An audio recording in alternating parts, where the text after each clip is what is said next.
Bastards. Well, the novel I have here is called Beautiful Bastard. That's the main reason I got this in the first place. I have no idea who the author is or what it talks about or none of that.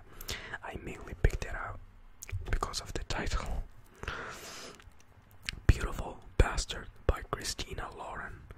More than 2 million reads online. The perfect blend of sex, sass and heart. Okay. As far as I'm aware, the author talks about her experience with her boss, who was beautiful but a bastard. so those kind of guys who are handsome but they're kind of an asshole. That's him. So she talks about her experience, with this guy, and I think they will end up in a relationship together. So let's get started. So my father always said the way to learn the job you want is to spend every second watching someone to do it. To get the job at the top, you've got to start at the bottom, he told me. Become the person the CEO can't live without. Be their right hand man. Learn their world and they will snatch you up the second you finish your degree. I had become irreplaceable. And I would definitely become the right hand. It just so happened that in this case I was the right hand that most days wanted to slap the damn face.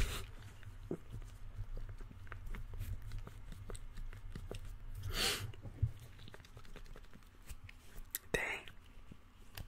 I guess I got that fucking coronavirus.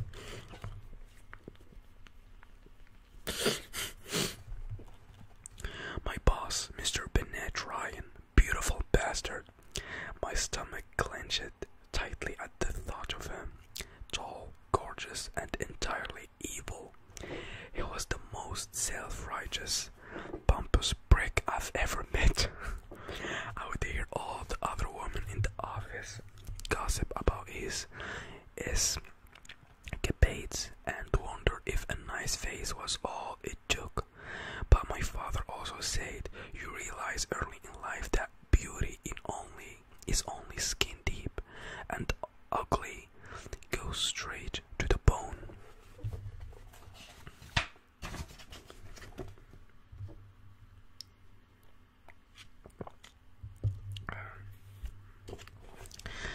I'd had my fair share of unpleasant men in the past few years. They his Well, hello, Miss Mills. Mr. Ryan stood in the doorway to my office that served as an ante room to his.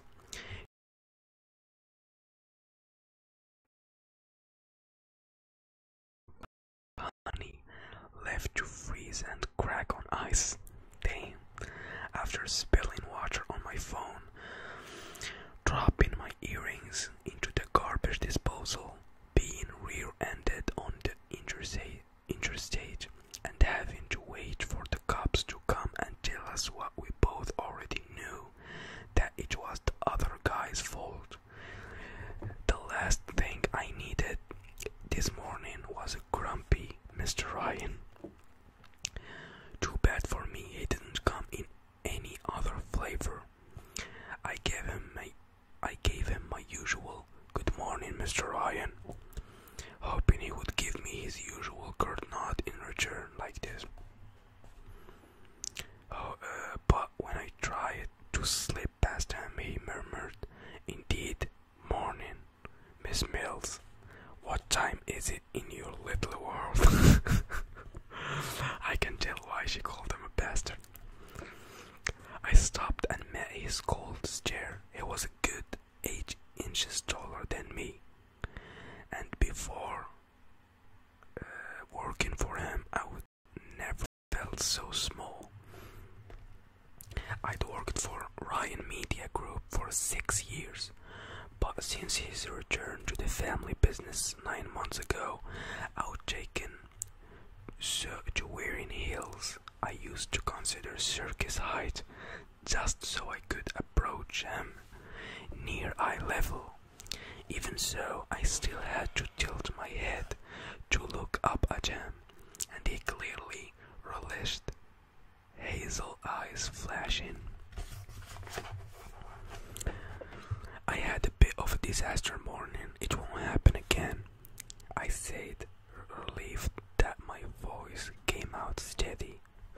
I had never been late, not once, but leave it to him to make a thing of it the first time it happened. I managed to slip past him, put my purse and coat in my closet, and power up my computer. I tried to act like he wasn't standing in the doorway, watching every move I made. Disaster morning is quite an apt description for what I've had to deal with in your absence. I spoke to Alex personally to smooth over the fact that he didn't get the signed contracts when promised. 9 a.m. East Coast time. I had to call Madeline personally to let her know we were in fact going to proceed with the proposal as written. In other words, I've done your job and mine this morning. Surely, even with a disaster morning, you can manage 8 a.m. Some of us get up and start working before the brunch hour. Damn, he's definitely a bastard.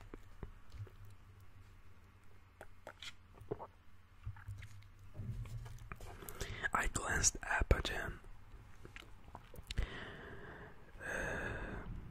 He was glaring me, arms crossed over his broad chest, and all because I was an hour late. I blinked away, very deliberately, not staring at the way his dark tailored suit stretched across his shoulders. I had made the mistake of visiting the hotel gym during a convention the first month. We worked together and walked in to find him sweaty and shirtless next to the treadmill. Okay. He had a face that any male model would kill for, and the most incredible hair I've ever seen on a man. Freshly fucked hair. That's what the girls downstairs called it. And according to them, it earned his title. The image of him wiping his chest with his shirt was forever burned in my brain. Damn. Of course he'd had to ruin it by opening his mouth. It's nice to see you finally taking an interest in your physical fitness, Miss Mills. Damn. She says, asshole. I'm sorry, Mr. Ryan, I said with a hint of bite. I understand the burden I placed on you by making you manage a fax machine and pick up a telephone. As I mentioned, it won't happen again.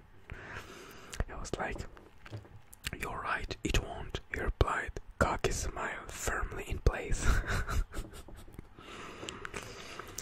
If only he would keep his mouth shut, he would be perfect. A piece of duct tape would do the trick. I had some in my desk that I would occasionally pull out and fondle, hoping someday I could put it to good use.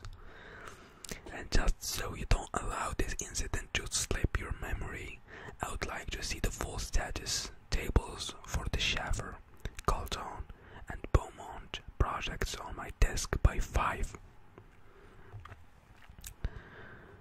And then you're going to make up the hour lost this morning by doing a mock board presentation of the Papadakis account for me in the conference room at 6. If you're going to manage this account, you're going to prove to me that you know what the hell you're doing. Damn, he's a bastard.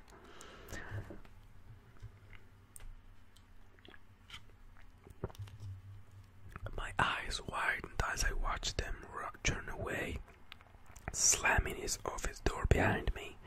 He knew damn well that I was ahead of schedule with this project, which also served as my MBA thesis.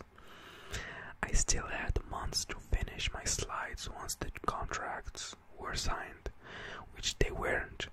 They hadn't even been fully drafted. Now, with everything else on my plate, he wanted me to put together a mock board presentation and I looked at my watch. Great, 7.5 hours. If I skip lunch, I opened the Papadakis file and got down to it. Okay, this is the first chapter. I guess I'm gonna stop here. And you guys tell me,